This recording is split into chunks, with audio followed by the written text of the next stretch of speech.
Today we're looking at the Miktver 10.1 inch monitor. It's a compact, affordable display. They market it towards like connecting to your PC, your DVR, your DVD, your CCD device, like security. What I'm going to use this for is either RPi. I have some RPi stuff, Raspberry Pi stuff that I do for amateur radio, specifically for DMR, digital mobile radio. I think that's what DMR is. And it would just be nice to have a little display on it, because the only way I can get into it is, via another computer. By having this little display, I can just pop it right up if something's not letting me access the web interface or anything. So this supposedly has HDMI, VGA, BNC, and RCA inputs. I kind of like that. Today, I'm actually going to use it to test some Nintendo 64s that I got from Yahoo Auctions Japan recently, without having to, lug a TV up here and do it. I can just pop this little monitor out. So let's get this thing out of the box. What we have here, it's actually pretty well packed.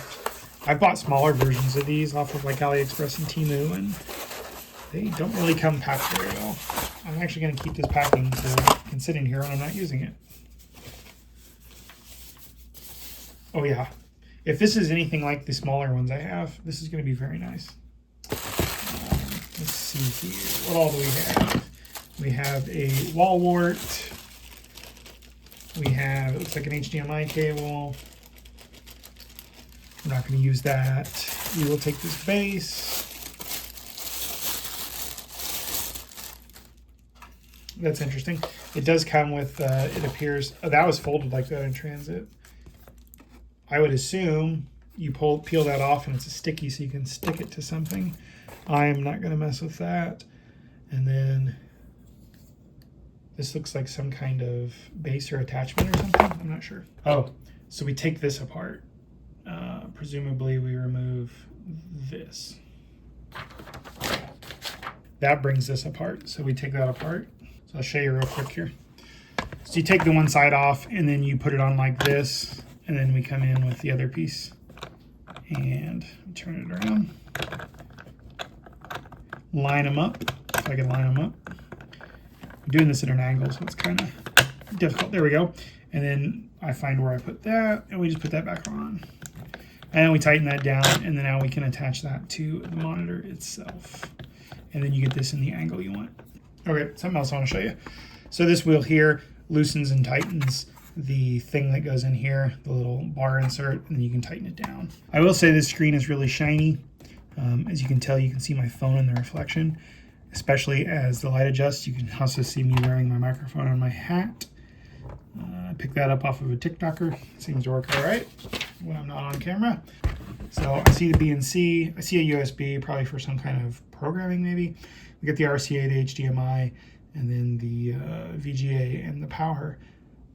We're just going to use those RCAs probably today. All right, we've got it all plugged in. Let's go turn it on. So it does come up. Let's see. I'm guessing this is source. Yep. So I went and grabbed my Nintendo 64 that I've modded to do HDMI. And it's even being kind of weird. It could be the cartridge I'm using, but when I turn it on and off, nothing happens. Nothing changes.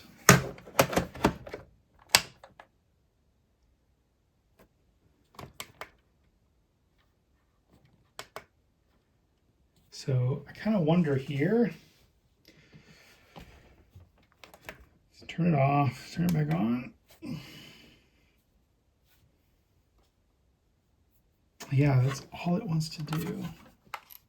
So I have everything off, and it's still just giving me that signal on HDMI, which is kind of weird. Let's try RCA again.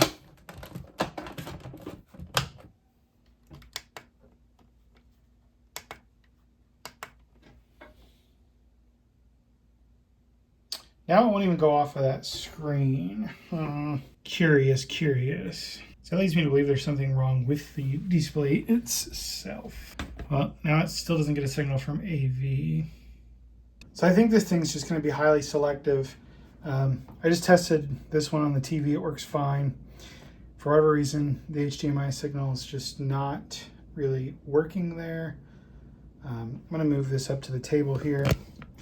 and we'll go ahead and we'll give it this feed from the Apple TV and see, you know, what we can get to happen there. Okay, so it just does not like vintage electronics apparently. Good to know. As you can see there, you zoom in a little for you. It appears to be working just fine with a modern signal. For some reason, it does not like the Nintendo 64s. But you can see here, it does seem to be working fine. I apologize about that light. The speakers actually don't sound all that bad either.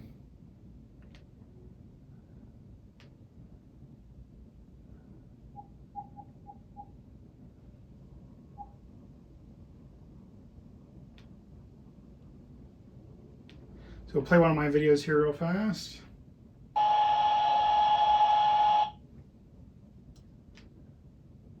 Easy. There's this piece. Yeah, so it works okay. It's disappointing. I really wanted to use it to test these consoles and games today. So keep in mind that it might just not like some signals. For whatever reason, it is not liking what the Nintendo 64s are outputting, either via RCA or HDMI. It is liking the Apple TV signal, so yeah, your mileage may vary. Not as useful as I thought for what I intended it for, but it would still work great for an RPi. Apple TV signal, I'm sure it'll take an RPi signal. It just does not seem to like older stuff. Very interesting. All right, well, now you know. If you just want it for modern stuff, yeah, I mean, it works pretty great. See you guys in the next video.